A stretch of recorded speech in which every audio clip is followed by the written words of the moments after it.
Baik, saudara-saudara, sebelum kita mulai, kita berdoa. Mari kita berdoa.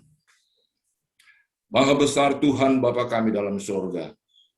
Terpujilah nama Tuhan atas segala berkat kasih sayang Tuhan. Pada hari Sabat ini kami boleh bersama-sama dengan umat-umat Tuhan di Jemaat Mount Moria. Terima kasih atas kebahagiaan yang Tuhan karuniakan bagi kami. Biarlah ibadah kami ini berkenan di hati Tuhan. Kami memohon kehadiran Tuhan untuk mengendalikan hati dan pikiran kami untuk dapat menerima firman-Mu dengan baik.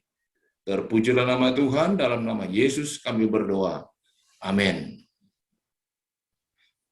Masalah pasti berlalu. Saudara-saudara, kita semua adalah manusia biasa. Ada saatnya kita senang, ada juga saatnya kita berduka. Demikian juga dalam hidup ini. Kita bisa mengalami kebahagiaan atau kita juga bisa mengalami penderitaan.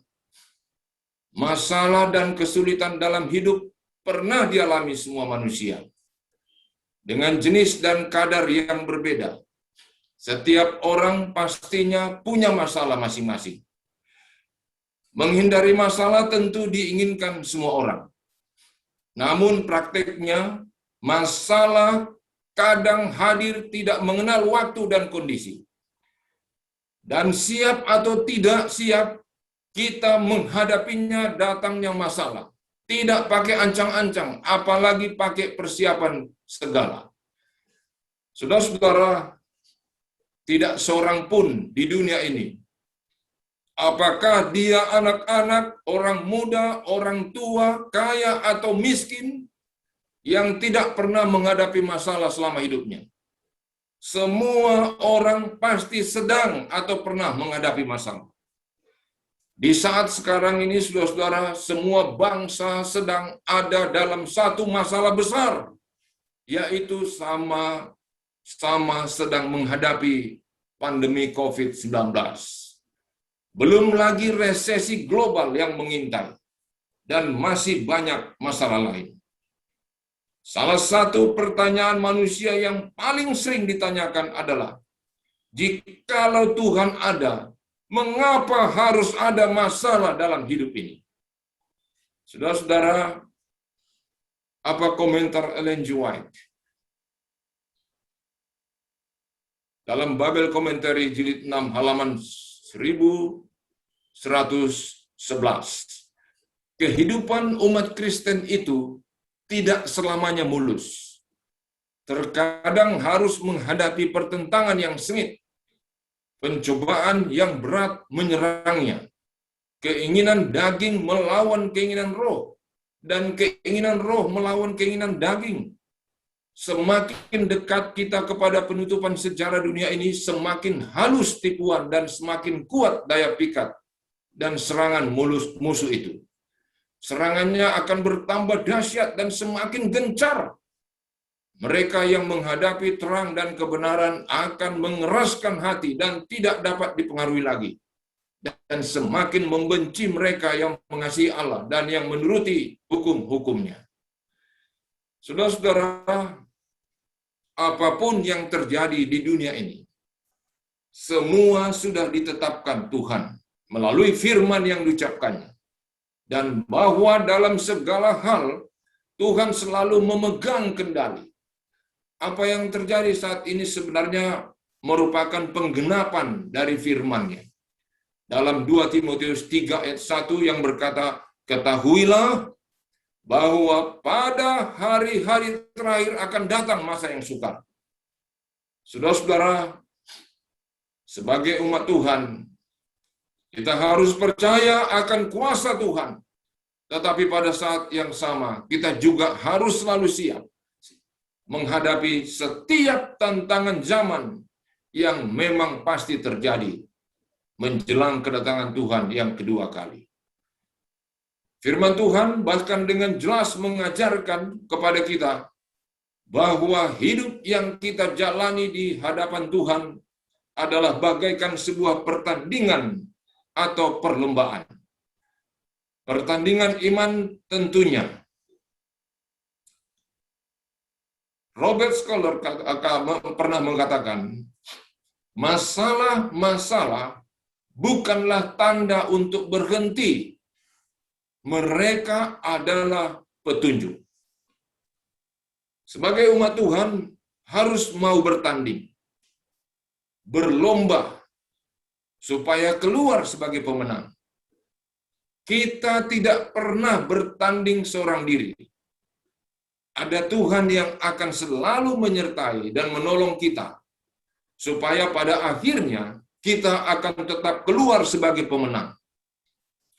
Mengapa hidup ini disebut pertandingan iman atau pertandingan rohani? Karena ternyata dalam hidup ini Tuhan mengizinkan kita mengalami banyak hal. Bukan hanya berkat, tetapi kadangkala masalah, persoalan, dan tantangan. Selain kita mengalami keberhasilan dan kesuksesan, kadangkala kita dihadapkan kepada suatu pergumulan yang berat. Apakah itu masalah keluarga, masalah kesehatan, masalah ekonomi, kegagalan, dan sebagainya. Itulah kenyataan dari sebuah kehidupan. Hidup adalah sebuah perjalanan yang harus dihadapi, bukan masalah yang harus ditakuti. Sering kita melihat banyak orang yang tadinya rajin beribadah, bahkan sudah melayani pekerjaan Tuhan, tetapi kemudian mereka tidak sungguh-sungguh mengikut Tuhan lagi. Mereka kecewa dan undur dari pelayanan, bahkan meninggalkan ibadah-ibadah, karena sedang menghadapi persoalan yang berat dalam hidupnya. Mereka tidak sadar bahwa hidup ini memang sebuah perjuangan, sebuah pertandingan, sebuah perjalanan. Tidak selalu mudah seperti yang dibayangkan. Tetapi firman Tuhan berkata, kalau kita setia dan bertahan sampai akhir, kita akan menerima mahkota dan upah. Artinya, kita pasti akan menerima berkat dari Tuhan. Sebab kita memiliki Allah yang maha besar. Saudara-saudara, masalah apapun yang terjadi dalam hidupmu, jadikan itu sebagai pemacu untuk lebih dekat kepada Tuhan dan bukan menjauh daripadanya.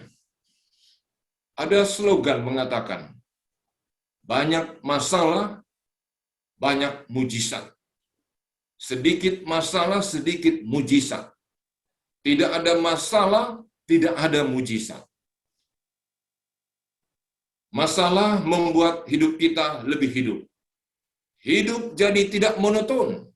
Dan sesungguhnya masalah yang kita alami adalah cara Tuhan untuk kita agar dapat melihat mujizat dan pertolongannya dinyatakan.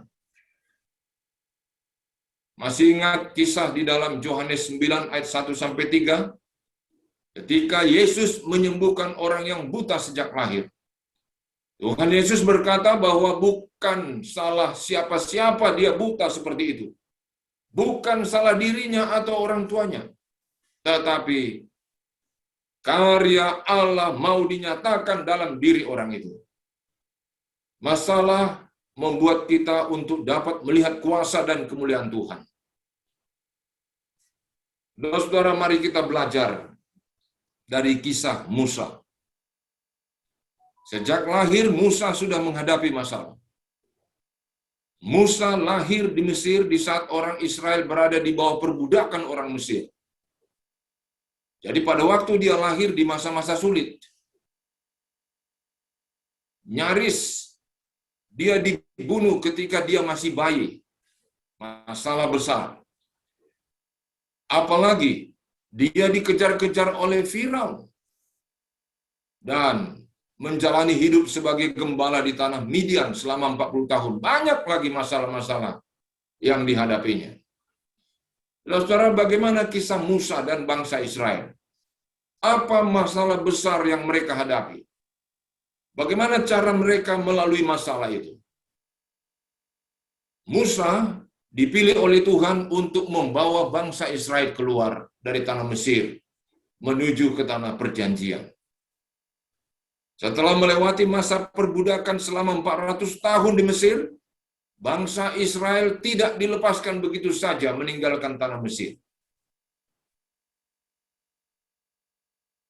Bangsa Israel mendapat masalah besar, di mana harus berhadapan dengan pasukan Firaun hingga di tepi Laut Teberau. Bagi bangsa Israel, sudah tidak ada jalan keluar lagi dari masalah yang ada pada saat itu. Jika mereka melihat ke belakang, pasukan Firaun datang mengejar. Sedangkan jika mereka melihat ke depan, ada lautan yang luas terbentang dan dalam. Saudara-saudara, maju kena, mundur kena. Di depan masalah, di belakang masalah. Sehingga tidak ada jalan lagi bagi bangsa Israel pada saat itu. Mereka benar-benar dalam keadaan tertekan dan sangat takut. Saudara-saudara, tidak ada yang tidak mungkin bagi Tuhan. Dan hanya Tuhan saja yang dapat melepaskan kita. Apa teriakan Musa kepada bangsa itu?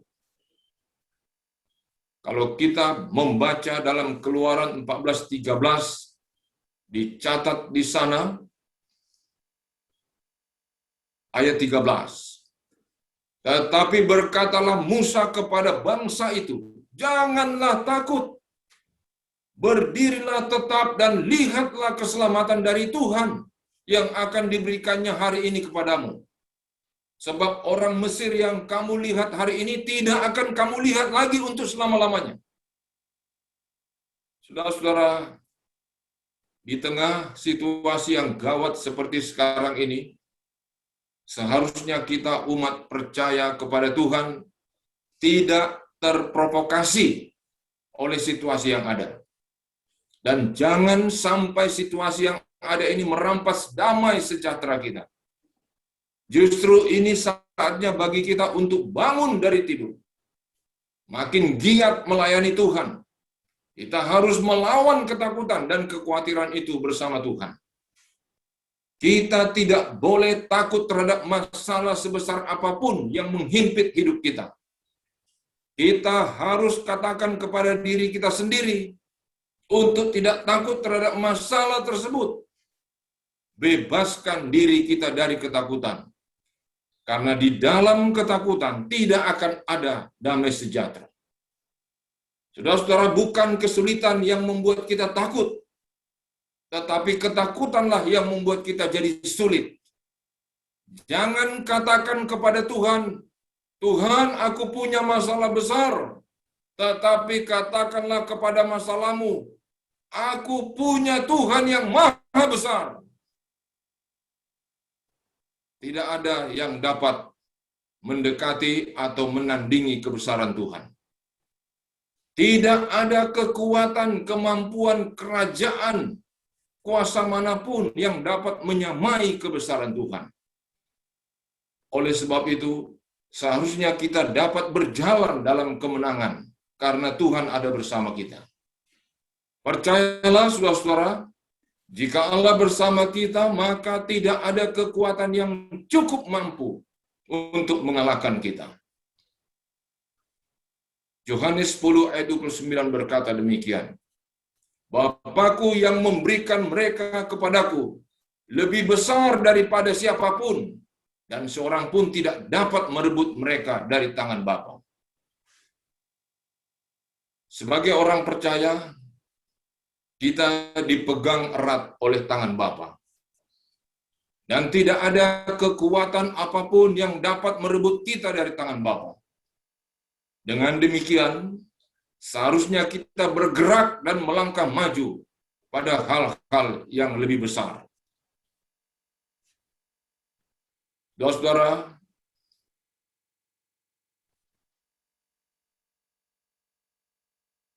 kita melihat keadaan dunia kita sekarang ini. kekacauan,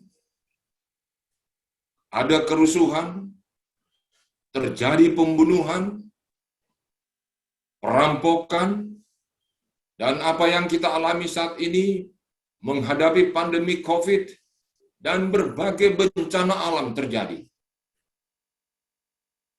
Apapun itu, saudara-saudara, mintalah damai sejahtera dari Allah Bapa untuk memelihara hati dan pikiran kita dari ketakutan itu. Ketika damai sejahteranya melingkupi hati kita, kita tidak akan pernah merasa takut lagi. Semua orang mengakui bahwa situasi dunia ini semakin hari semakin membuat kita merinding ketakutan. Karena kejahatan merajalela di mana-mana. Apa dikatakan dalam Yesaya 54 ayat 10? Sebab biarpun gunung-gunung beranjak dan bukit-bukit bergoyang, tetapi kasih setiaku tidak akan beranjak daripadamu, dan perjanjian damaiku tidak akan bergoyang. Firman Tuhan yang mengasihani engkau. Saudara-saudara, masalah demi masalah mungkin akan membuat kita lelah, atau bahkan terjatuh.